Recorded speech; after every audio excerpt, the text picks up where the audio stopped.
Depuis hier, nous étudions l'armure du chrétien, armure de lumière.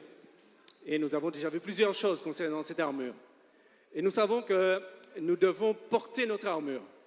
L'armure, ce n'est pas quelque chose de décoratif, mais c'est quelque chose que nous avons besoin de porter. Je suis là cet après-midi pour vous parler d'un autre élément de l'armure, l'esprit, l'épée de l'esprit, qui est la parole. Vous savez, nous avons un thème, nous l'avons suffisamment lu, et il nous est dit, donc, dépouillons-nous donc des œuvres de ténèbres et revêtons les armes de lumière. Nous avons des armes qui sont spéciales. Et en Éphésiens, le chapitre 6, au verset 10, il nous est dit la chose suivante. Au reste, fortifiez-vous dans le Seigneur par sa force toute puissante. Fortifiez-vous dans le Seigneur par sa force toute puissante.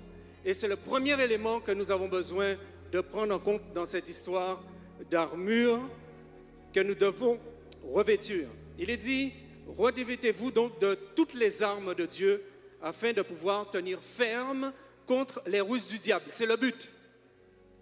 Si nous devons nous revêtir d'une armure, c'est pour résister. Il est bien dit, hein? Revêtez-vous de toutes les armes de Dieu afin de pouvoir tenir, comment? Ferme contre les ruses du diable. Car, il est précisé, nous n'avons pas à lutter contre la chair et le sang, mais contre les dominations, contre les autorités, contre les princes de ce monde des ténèbres, contre les esprits méchants dans les lieux célestes. Nous n'avons pas à lutter contre la chair et le sang. Nous savons qu'il existe des dimensions. Une dimension que l'on qualifie de monde invisible et une dimension visible, une dimension du naturel. Si nous jetons un regard en Colossiens, le chapitre 1 et le verset 16, il nous est dit la chose suivante. Car en lui ont été créées toutes les choses qui sont dans les cieux, qui sont sur la terre. Quoi? Les visibles et les invisibles. Qu'est-ce qui est dans le monde des invisibles? Les trônes, les dignités, les dominations, les autorités. Tout a été créé par lui et pour lui. Alors, si je comprends bien, ces autorités contre lesquelles je dois me battre, ces trônes contre lesquels je dois me lever, ces principautés, ces princes que je dois combattre, ont été créés par qui? Si vous avez suivi le texte, par qui? Ils ont été créés par Dieu. Et il nous est dit dans le texte qu'il a créé toutes choses. Avant le monde visible, il existait un monde déjà, dans lequel il y avait déjà des princes, dans lequel il y avait des autorités, et un monde parfait où tout se passait très bien. Un monde merveilleux, extraordinaire. Et la Bible nous en parle. Je ne vais pas entrer dans ces détails-là maintenant parce que ce serait trop long à expliquer. Mais la Bible nous parle de cet état de fait. Un monde invisible avant l'avènement de ce monde visible. Donc je disais un lieu où régnait une parfaite harmonie jusqu'au jour où un événement s'est produit dans ce monde. L'archange, dont le nom est mentionné et qui s'appelait Lucifer. Et vous savez, des fois on fait des erreurs parce que le nom qualifie la personne. Un nom, c'est quelque chose d'important. Et nous voyons dans la Bible que Dieu a changé le nom de certaines personnes. Par exemple, quand nous voyons Abraham, et Dieu veut lui donner une autre dimension à sa vie, Dieu change son nom. Et le nom de cet archange, c'était Lucifer. Mais vous savez, il ne porte plus ce nom. Et des gens se trompent, ils disent « Ah, Lucifer m'a attaqué ». Il n'a plus ce nom-là. Il n'a plus ce qualificatif-là du tout. Et Lucifer, ça veut dire celui qui apporte la lumière, qui donne la clarté. Son rôle, c'était de porter la lumière, cette fameuse lumière dont nous parlons depuis 2 jours. Et il connaît, et il sait très bien quel est le rôle de cette lumière. Et il nous est dit dans le texte que, quand on se réfère à ce qui s'est passé, qu'il a voulu aller et mettre son trône au-dessus des étoiles de Dieu. Je vous renvoie à Ésaïe à partir du chapitre 14. Il a voulu mettre son trône au-dessus du trône de Dieu. Il a voulu prendre la place de Dieu. Il a voulu être comme Dieu. Et il s'est dit, je monterai sur sa montagne et je m'assiérai sur son trône. Mon ami, excuse-moi. Si tu as quelqu'un dont tu connais la force et qui est normalement ton supérieur et que tu te dises que tu veux prendre ta place, j'espère que tu veux prendre sa place, je pense que tu as mesuré tes forces avant d'aller l'attaquer. Et si tu te mets en tête de le défier, c'est que tu t'es dit que j'ai suffisamment de puissance en moi et que j'ai peut-être une chance de le battre. Mais malheureusement pour lui, il fut précipité, jeté. Il nous a dit la chose suivante, que c'est Jésus qui le disait, qu'il le voyait descendre, plonger vers la terre comme un éclair. Et depuis qu'il est arrivé sur la terre, il n'a de cesse de créer la zizanie. Parce qu'il a été rejeté, parce qu'il a été jeté par terre, il veut reproduire ce qui lui est arrivé. Il sait qu'il est perdu. Une chose qu'il ne comprend pas, c'est comment Dieu peut attribuer un pardon à des êtres aussi faibles, à des êtres aussi médiocres. Et que moi qui suis un archange, aux ailes déployées, on me jette. Alors si on me jette, en qu'est faisant tomber. Si on me jette, en qu'est descendre. Et il fait tout pour faire tomber l'enfant de Dieu. Il déforme son rôle. Si nous lisons la parole, nous discernons qu'il a une tactique, il a une méthode de travail, il a un process, il a un code. Si vous voulez, il a une procédure. Il a une manière de fonctionner. Et quand on lit la parole, on se rend compte que l'une des choses qu'il fait, c'est qu'il déforme aux oreilles de l'homme le sens de ce que Dieu dit. Ça, c'est l'une des choses qu'il fait. Il a fait avec Adam et Ève. Il séduit les hommes et enlève en eux le concept de conséquence. Avec les ténèbres, rak pas grave. Tout est impossible. Rak pas important. Bon, c'est pas si grave que ça. Enlève de la conscience le concept de la conséquence. Il sème le poison de l'orgueil. Ainsi qu'il dit à Adam et Ève, mais vous ne mourrez pas. Vous serez comme des dieux. Vous serez comme Dieu, l'orgueil. Vous aurez le même niveau de compétence, le même niveau de jugement sur les choses. L'orgueil, ça c'est quelque chose qu'il sème dans le cœur des gens, des hommes. Il sème, donc je disais qu'il sème le poison de l'orgueil, il remplit le regard de l'homme des choses de la terre. C'est curieux de voir que lorsque Adam et Ève ont fait le mauvais choix, le texte nous dit que leurs yeux s'ouvrirent. Leurs yeux se sont ouverts sur les choses du monde. Alors, petit rappel, juste avant de commettre cet acte qui a séparé l'homme de Dieu, on voit une description de la relation de l'homme avec son Créateur. Il est dit, l'homme dit, ça c'est une coupe. Et dans le ciel, on dit, ok, c'est une coupe. Il dit, ça c'est une table. L'homme dit, ça c'est une table. Et dans le ciel, on dit, ok, c'est une table. Ce qui est validé, ce qui est déclaré sur la terre est validé dans le ciel. Curieux, mais lorsque l'homme a commis ce péché, lorsque l'homme a subi la séparation d'avec Dieu, il nous est dit que leurs yeux se sont ouverts. Alors qu'est-ce qui s'est passé à ce moment-là? Leurs yeux se sont ouverts et remplis des choses de la terre. Parce que c'est à ce moment-là qu'ils ont compris, ils ont constaté que le fruit est bon à manger. Ils ont les yeux ouverts sur les choses de la terre. Et dans le même moment, leurs yeux, leur capacité de discerner ce qui se passe dans le monde spirituel a été fermée. Cette relation, ce contact avec Dieu, cette possibilité que l'homme avait de discerner les choses dans le monde surnaturel a été fermée. Nous avons des exemples dans la Bible. Cela nous a été dit ce matin, ou plutôt hier, quand il s'agissait d'Élisée et son serviteur. Quand il est dit qu'il y avait une armée et le serviteur, Géasi, ne comprenait pas, il disait, mais pourquoi tu es aussi calme? Mais on est entouré. Et à Élisée de prier, il dit, mais Seigneur, ouvre ses yeux afin qu'il voie. Et là, il discerne un monde spirituel. Une de nos faiblesses, c'est de ne plus savoir discerner le monde invisible.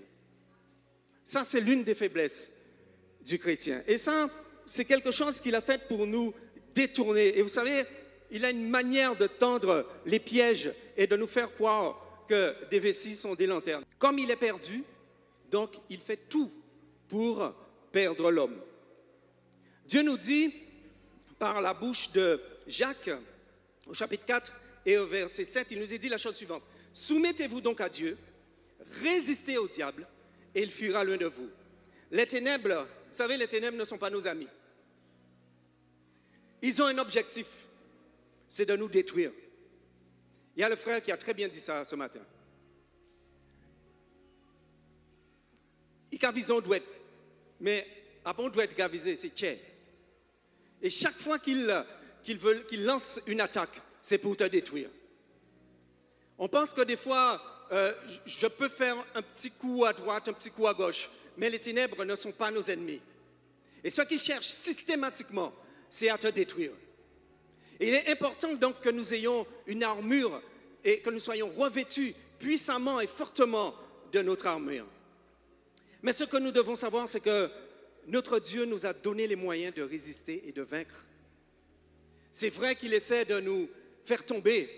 C'est vrai que toute son énergie est concentrée là-dessus, faire tomber les enfants de Dieu. Mais il nous donne la force, et il nous donne les moyens de résister. Et le début de la victoire, c'est la soumission à Dieu. Le début de la victoire, c'est la soumission à Dieu. On ne peut rien obtenir sans la soumission à Dieu. Soumettez-vous donc à Dieu et résistez au diable. C'est la première chose, se soumettre à Dieu. Si tu penses que tu peux résister au diable sans te soumettre à Dieu, tu as déjà perdu ton combat. Parce que la première phase de la victoire commence par la soumission à Dieu. Pour résister et vaincre et garder nos positions dans la victoire, il nous a fourni une armure complète. Parce que l'armure ne sert pas qu'à gagner, mais une fois que tu as gagné, il faut maintenir ta victoire. Une fois que tu as réussi à gravir le sommet, il faut rester au sommet. Et c'est pour ça qu'il nous donne des armes puissantes pour pouvoir tenir bon. Et il est dit dans le texte, tenez ferme. Tenir ferme, ça veut dire rester debout. Ne pas se laisser emporter par le vent. Ne pas se laisser emporter par une simple parole de découragement. Ah, je ne viens plus à l'église parce que la sœur ne m'a pas dit bonjour. Ah, je ne viens plus à l'église parce qu'on ne m'a pas bien parlé dimanche. Je suis venu, j'espérais que quelqu'un, la sœur, celui-là ne m'a pas dit bonjour. Alors je ne viendrai plus dans cette église parce qu'il n'y a pas d'amour. Et souvent, j'ai entendu des enfants de Dieu dire ça, il n'y a pas d'amour. Il n'y a pas d'amour. Et parfois, vous savez ce qui se passe? C'est qu'on attend beaucoup de ce qu'on peut donner, mais comme on ne donne pas, alors on n'obtient pas.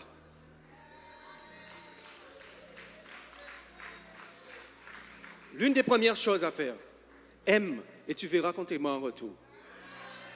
Sème et tu verras que tu vas récolter.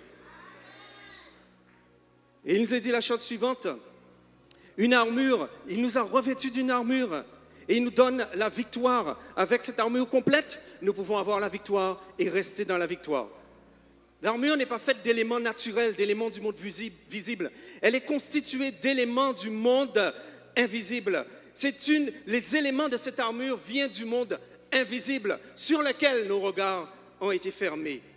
Nous possédons donc une arme à travers l'épée de l'esprit, qui est une arme offensive, mais qui est aussi une arme défensive. Et ça, c'est extraordinaire, parce que nous avons vu que le bouclier peut nous protéger. Nous avons vu la cuirasse qui accomplit son travail parce qu'il protège les organes sensibles. Nous avons parlé des chaussures, nous avons parlé du casque du salut. Mais nous avons une arme qui peut nous aider et qui est dans la construction, dans sa construction faite pour se défendre, mais également faite pour attaquer. Donc, ce qui veut dire que nous ne pas fait rien qui pour nous prendre un coup. Nous pas rien qui là pour nous prendre un coup. Vous connaissez le terme punching ball? Nous ne sommes pas le punching ball du diable. Parce que si nous étions des punching balls du diable, nous n'aurions pas eu toutes ces armes pour nous défendre. Nous n'y doit pas un coup, mais nous n'y doit remettre aussi. Nous prenons un coup, mais nous remettre aussi. Je ne vais jamais oublier, quand j'étais jeune, à l'école, il y avait deux deux jeunes hommes qui se battaient. Et puis, le grand frère de l'un est venu et il s'est tenu à côté de celui qui prenait le plus de coups. Et il disait à celui qui donnait des coups à son frère, il disait à son frère de frapper celui qui lui a donné des coups. Donc, il est venu, il a frappé celui qui lui a donné des coups. Mais celui qui donnait les coups, il ne pouvait pas réagir parce que le grand frère de l'autre était là. Donc, il a pris une première claque. Et j'entends le grand frère qui dit, « Baille encore ». Quand il a donné, il a dit, « Ou j'ai fini, hein? Baille encore ». Nous avons un grand frère dans le ciel.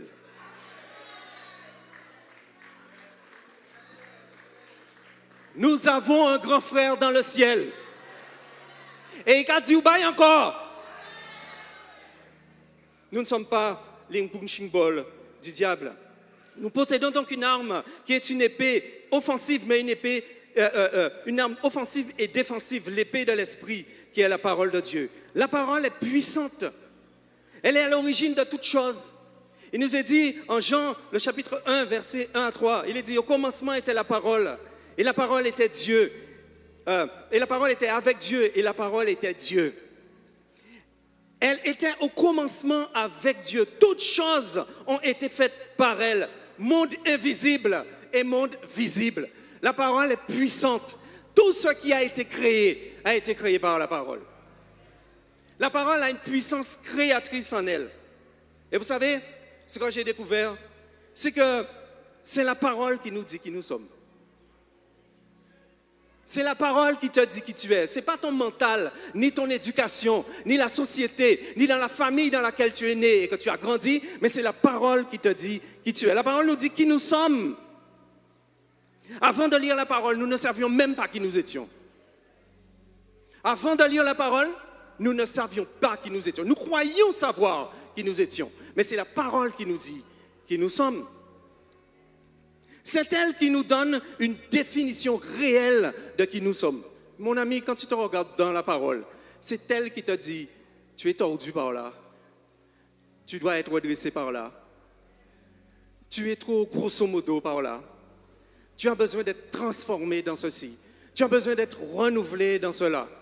Dans ça, c'est bon, mais dans ça, tu as besoin de progresser. C'est la parole qui te définit. C'est elle qui nous dit comment nous devons agir. C'est la parole qui nous dit comment nous devons agir.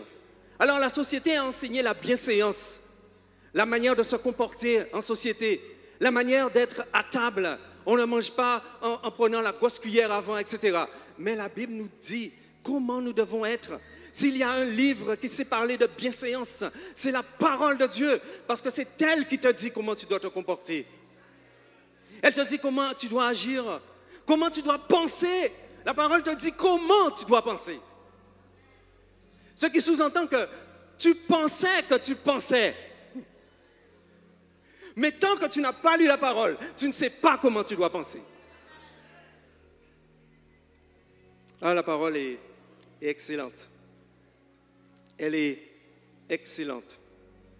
C'est elle qui te dit comment tu dois fonctionner. Ce qu'il faut savoir, c'est qu'elle transporte en elle la puissance et l'autorité de Dieu.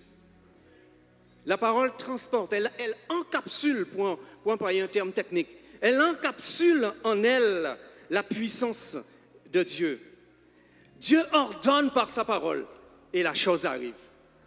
Souvenez-vous de ce serviteur qui dit à Jésus, « Dis un seul mot et mon serviteur sera guéri. » La parole transporte en elle la puissance de la création. Jacques 1, verset 4 nous dit, « En elle était la vie. » La parole exprime la souveraineté de Dieu sur le monde invisible et sur le monde visible.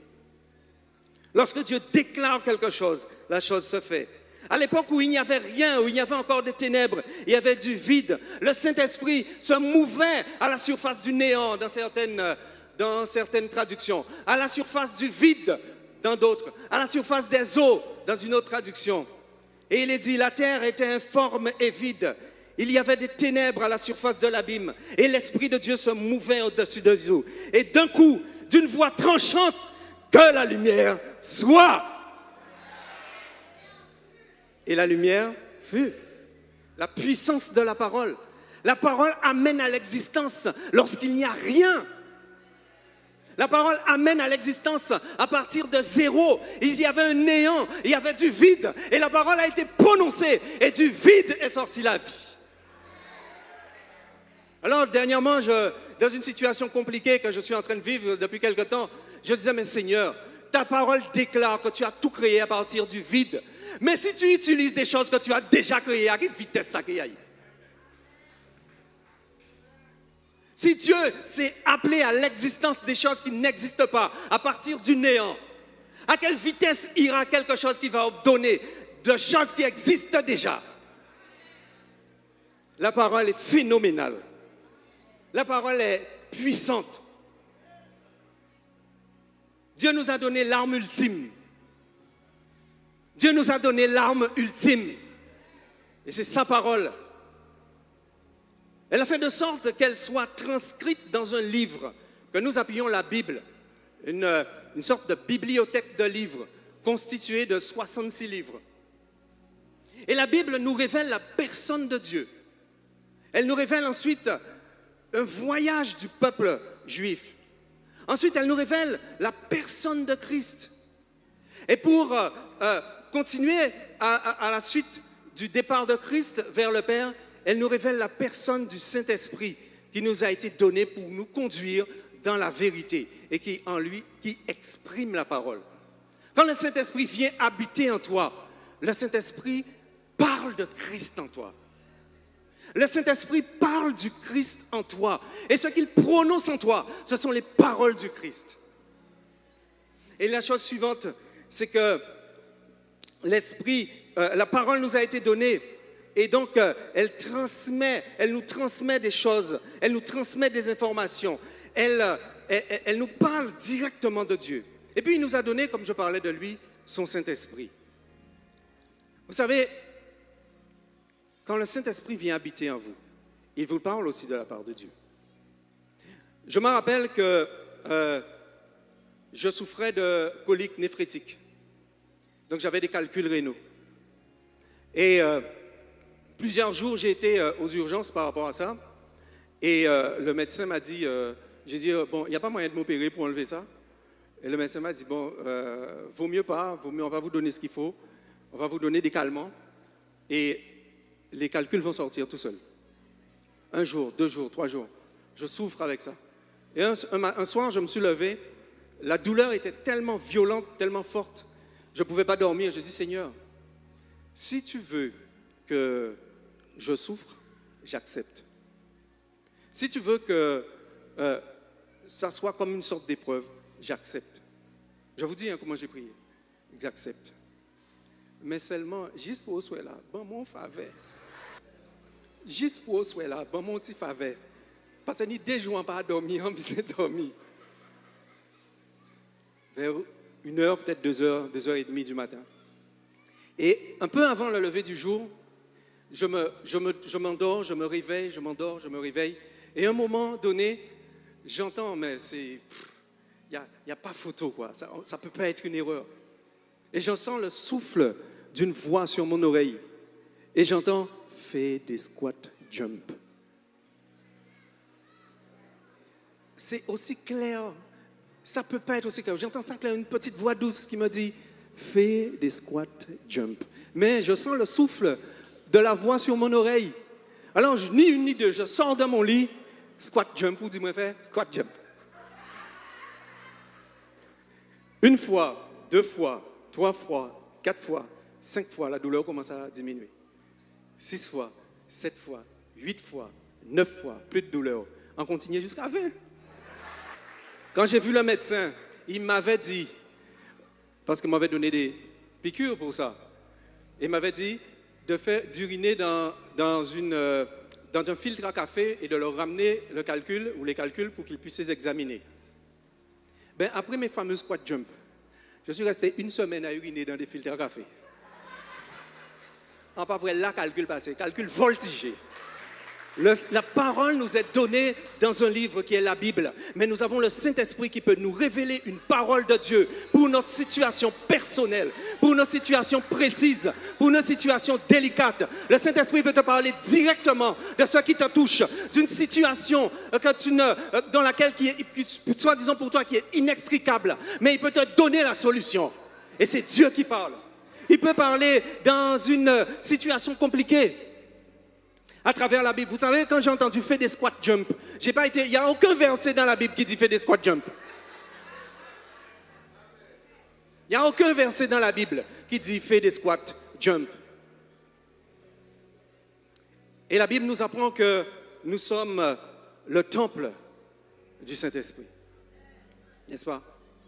Nous sommes une habitation du Saint-Esprit. C'est belle ça, hein? Jusqu'à maintenant, j'ai déjà essayé de réfléchir, mais je n'y arrive pas.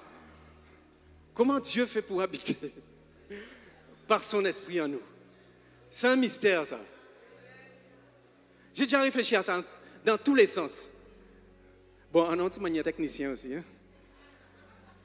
J'ai déjà réfléchi à ça. Je n'arrive pas à comprendre ça. Comment Dieu, par son esprit, vient habiter en nous.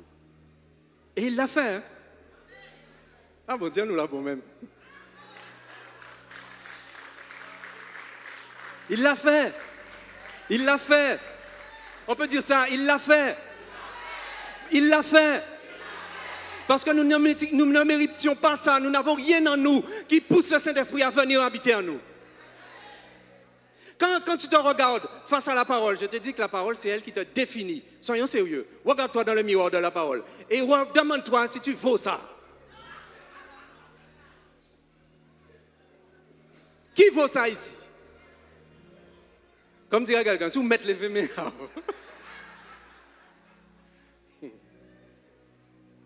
C'est une grâce. Ça ne s'explique pas. C'est une grâce. C'est par amour que ça a été fait. Moi, cet amour-là, je n'arrive pas à le comprendre. Mais je l'accepte. Il nous aime. Et 1 Corinthiens, le chapitre 6, le verset 19, nous dit la chose suivante. Ne savez-vous pas que votre corps est le temple du Saint-Esprit qui est en vous et que vous avez reçu de Dieu et que vous ne vous appartenez point à vous-même, c'est-à-dire l'habitation de Christ, que tu ne t'appartiens plus à toi-même? Mon apôtre et pasteur, une fois il avait dit « Vanitou n'appartient plus à Vanitou ». J'avais retenu ça. Ça veut dire que Joël n'appartient plus à Joël. Parce que si on te donne quelque chose qui ne t'appartient pas, tu ne peux pas faire ce que tu veux avec. Quelque chose qui ne t'appartient pas, on va te donner, on te dit, tiens, voilà, ce verre-là, est-ce que tu peux le garder pour moi? Mais tu ne peux pas faire ce que tu veux avec le verre de la personne, ce n'est pas à toi. Donc, ça veut dire que je ne peux pas faire ce que je veux avec moi-même. Même s'il a envie. Hein? Mais tu ne peux pas faire ce que tu veux avec toi, parce que tu ne t'appartiens pas à toi-même. Nous ne nous appartenons à nous-mêmes, nous ne nous appartenons pas à nous-mêmes. Vous n'êtes pas convaincus, il faut le dire. Hein? Je ne m'appartiens pas à moi-même. On reprend. Je ne m'appartiens pas à moi-même.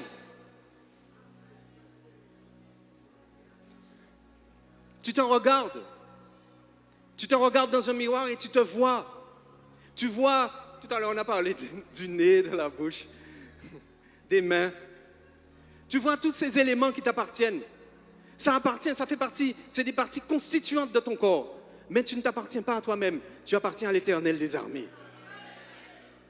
Et il disait que, ne savez-vous pas que votre corps est le temple du Saint-Esprit qui est en vous et que vous avez reçu de Dieu et que vous ne vous appartenez pas à vous-même? Vous savez, la Bible dit que nous sommes un temple.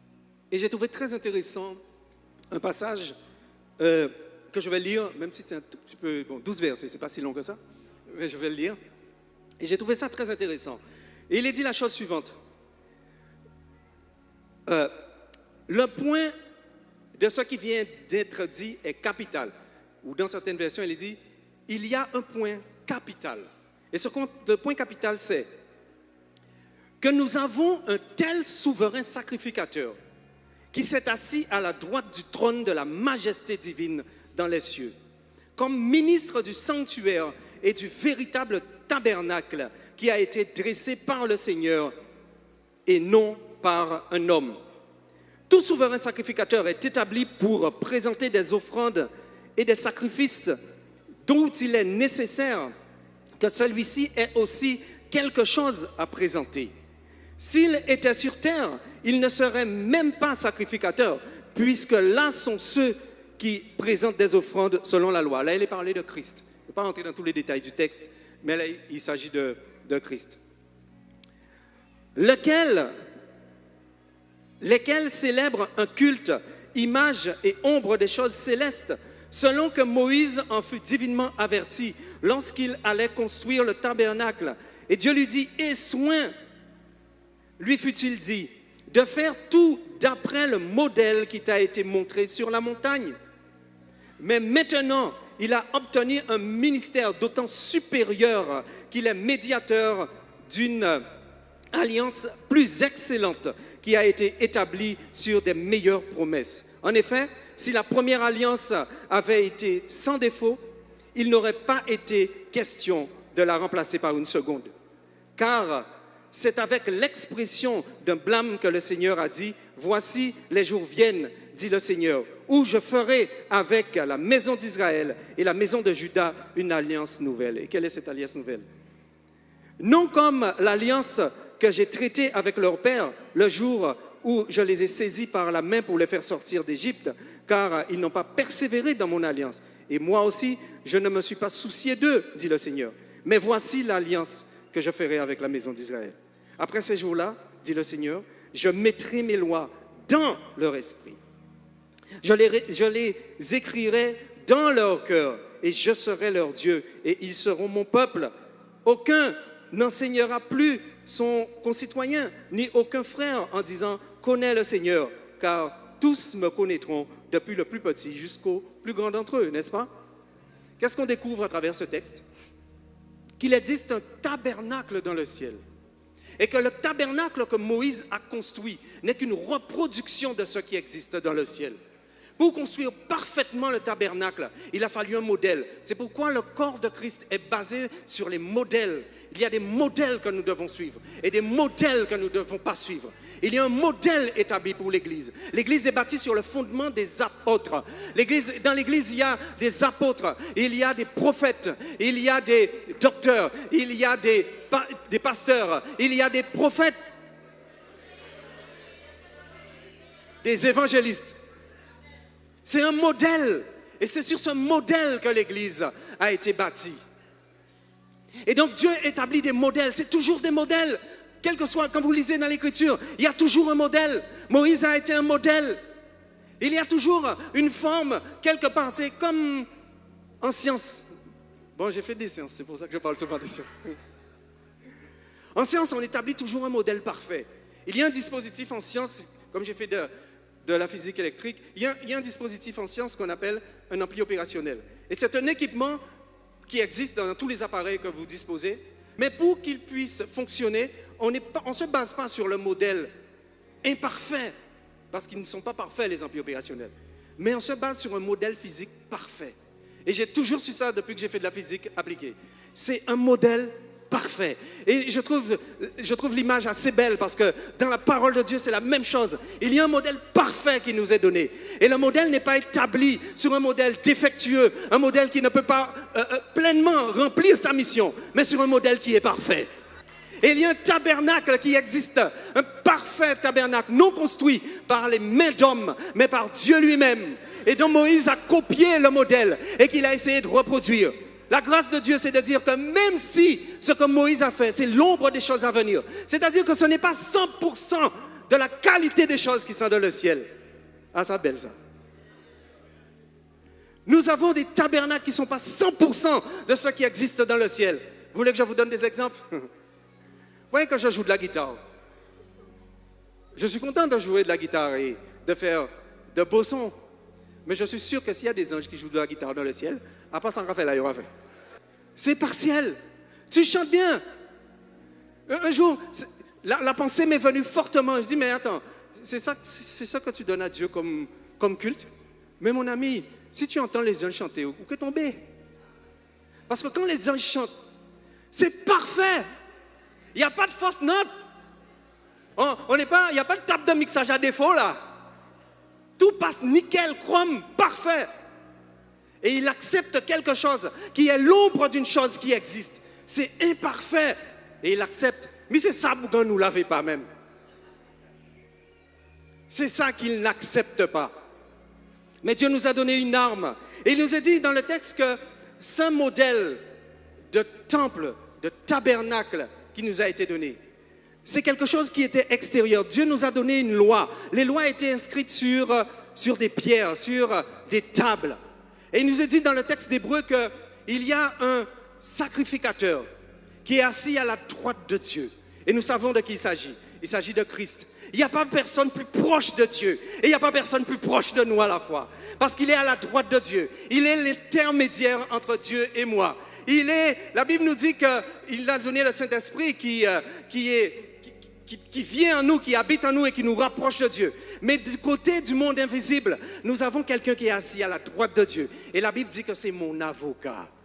Quand quelqu'un s'entend aussi parfaitement avec une personne et qu'elle est juste à côté de lui, il peut dire exactement les choses. Et c'est lui qui a une parole qui dit « Laisse-le, donne-lui encore une année. » Le père dit « Non, je finis avec ça. » Il dit « Non, laisse-le, donne encore à Joël une année. » Il dit « Donne-lui encore une année, je vais voir si je peux faire quelque chose avec lui. Je vais encore travailler son cœur, je vais encore... le toucher, je vais encore lui montrer mon amour, je vais encore lui dire des choses, je vais encore par l'esprit, on va lui parler, on va lui envoyer des songes, des rêves, et peut-être qu'il va revenir de sa mauvaise voie, et s'il revient de sa mauvaise voie, Père, tu l'auras gagné. Mais comme il s'entend parfaitement avec le Père dit, eh bien, banco. On a un avocat auprès du Père, à la droite du Père, et c'est lui qui est assis dans ce temple, de ce tabernacle parfait, dans ce tabernacle qui est l'expression de la perfection même de Dieu. Avant que l'archange Lucifer ne tombe, il nous a dit de lui qu'il était parfait en beauté. Il mettait le sceau à la perfection. Il a été créé pour démontrer la puissance et la perfection de Dieu. Il portait la lumière, il avait tout. L'harmonie, parce qu'il avait la musique, il avait les instruments, il avait la beauté. Il avait toutes les pierres précieuses, donc la richesse. Il ne lui manquait rien. Et il dit de lui qu'il était un chérubin, protecteur aux anges, aux ailes, déployés. Vous avez déjà vu les pans, quand ils veulent manifester leur ramage, leur grandeur. Ils déploient leurs ailes. Et la majesté était avec lui. Mais malheureusement, il a chuté. Dieu sait faire les choses parfaites. Et il nous dit que dans ce tabernacle, il y a la parole parce qu'il y a Christ. Et la promesse du passage ici, c'est quoi? Avant, le temple était une représentation faite et donnée à Moïse. Et la parole était extérieure parce qu'elle était sur des tablettes. Et maintenant, Dieu fait de nous un temple. Et dans ce temple, il dépose la parole. Il fait de nous un temple, parce que comme la parole doit habiter dans le temple, de la même manière, c'est un modèle, rappelez-vous, de la même manière que dans le ciel, Jésus est assis dans le temple, parce que c'est le sacrificateur parfait pour ce temple, il nous a dit qu'il vient par son esprit habiter en nous, et la promesse a été faite. Il dit, je mettrai et j'inscrirai mes paroles dans leur cœur. Ainsi, la parole qui est extérieure devient intérieure. Nous sommes le temple et nous devenons une manifestation écrite de la parole. Et donc la parole, nous l'avons, nous pouvons la prononcer parce que ce que la parole déclare, c'est que lorsque vous prononcez quelque chose sur la terre, aïe aïe aïe, c'est comme Adam et Ève lorsqu'ils n'avaient pas péché. Jésus vient, il rétablit les choses et il nous dit, ce que vous liez sur la terre, est lié où? Dans le ciel. Et ce que vous déliez sur la terre, c'est délié où? Dans le ciel. Mais seulement il faut la foi. Mais la parole est puissante. Elle a des effets ravageurs. Elle a des effets pour contrer les œuvres enflammées de l'ennemi. Elle détruit les œuvres de l'ennemi. Voilà pourquoi il s'acharne à te faire dormir lorsque tu dois lire la parole. Des fois, j'ai l'impression que la parole, c'est un somnifère.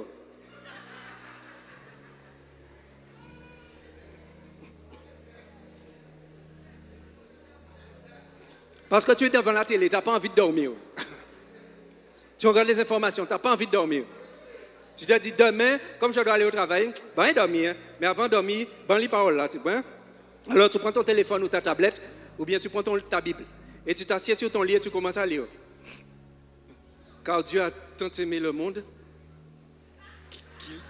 qu'il a donné son Fils.